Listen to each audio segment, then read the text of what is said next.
அனைவருக்குமே வணக்கம். சற்று முன் கிடைத்திருக்கக்கூடிய ஒரு மிக மிக முக்கியமான செய்தி ஒன்று வெளியாகி உள்ளது.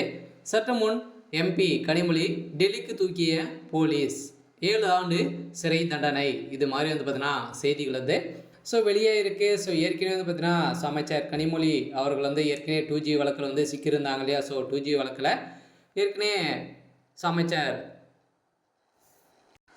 ராசா அவர்களும் கனிமொழி அவர்களும் பார்த்தீங்கன்னா சிக்கியிருந்த சூழ்நிலை. இந்த 2G வழக்கில் ஏற்கனவே பார்த்தீங்கன்னா அரசுக்கு நிறைய 38 கோடிக்கும் மேற்பட்ட பணங்கள் பார்த்தீங்கன்னா 1 லட்சம் கோடிக்கு மேலே இழப்பீடு செய்ததாக தொடரப்பட்ட வழக்கில் ஏற்கனவே கைது செய்யப்பட்டிருந்த சூழ்நிலையில் கனிமொழி அவர்கள் பார்த்தீங்கன்னா விடுதலை செய்திருந்த நிலையில் தான் இப்போ கனிமொழி அவர்கள் வெளியில் இருக்காங்க.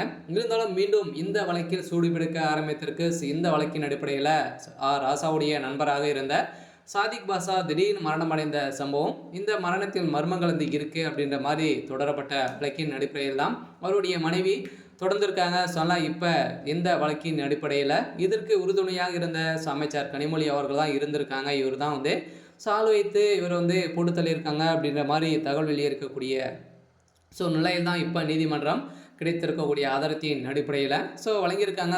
இப்போ டெல்லி தூக்கி இவர் விசாரணைக்கு உட்படுத்தியிருக்காங்க. அமைச்சர் கனிமொழியுடைய கதை ஒட்டுமொத்தமாக முடிய போகுது. பார்த்தீங்கன்னா நம்ம எதிர்பார்த்த கனிமொழியுடைய வழக்கில் என்ன தீர்ப்பு வழங்க போகிறாங்க அப்படின்றத வெயிட் பண்ணி பார்க்கலாம். இது மாதிரி செய்திகளை தெரிஞ்சுக்கணும் அப்படின்னா மறக்காமல் நம்மளுடைய சேனலை சப்ஸ்கிரைப் பண்ணி சப்போர்ட் பண்ணுங்கள். வாங்க வீடியோக்குள்ளே போகலாம். பார்த்தீங்கன்னா எம்பி கனிமொழி அவர்கள் ஏற்கனவே இந்த 2G வழக்கில் பார்த்தீங்கன்னா வழக்கில் சிக்கியிருந்தாங்க. ராசா அவர்களும் இவங்களும் பார்த்தீங்கன்னா ஏற்கனவே சிக்கியிருந்த சூழ்நிலையில் இதை தொடர்ந்து பார்த்தீங்கன்னா இவர்கள் மீது நிறைய வழக்கு பதிவு செஞ்சுருந்தாங்க.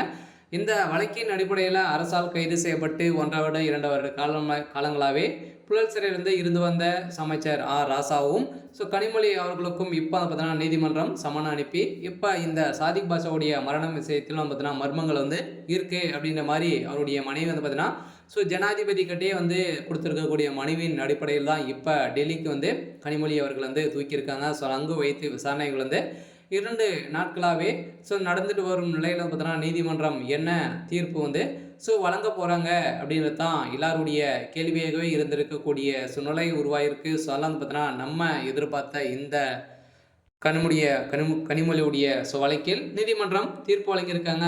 இவங்களுக்கு 7 ஆண்டு சிறை தண்டனை விதிக்க போகிறதாக தகவல் வெளியாக ராசா அவர்களும் கூடவே சென்றிருக்காரு. மீண்டும் மீண்டும் திமுகவுடைய தலைமையகத்துக்கு நெருக்கடி கொடுத்துட்டு வரும் விதமாக தான் இந்த 2G வழக்கு இருக்குது. அமைச்சர் கனிமொழி அவர்கள் டெல்லிக்கு தூக்கியிருக்காங்க. சரி, ஓகே. இன்னைக்கான அப்டேட் இதுதான். மறக்காமல் நம்மளுடைய சேனலை சப்ஸ்கிரைப் பண்ணி சப்போர்ட் பண்ணுங்கள். தேங்க்யூ.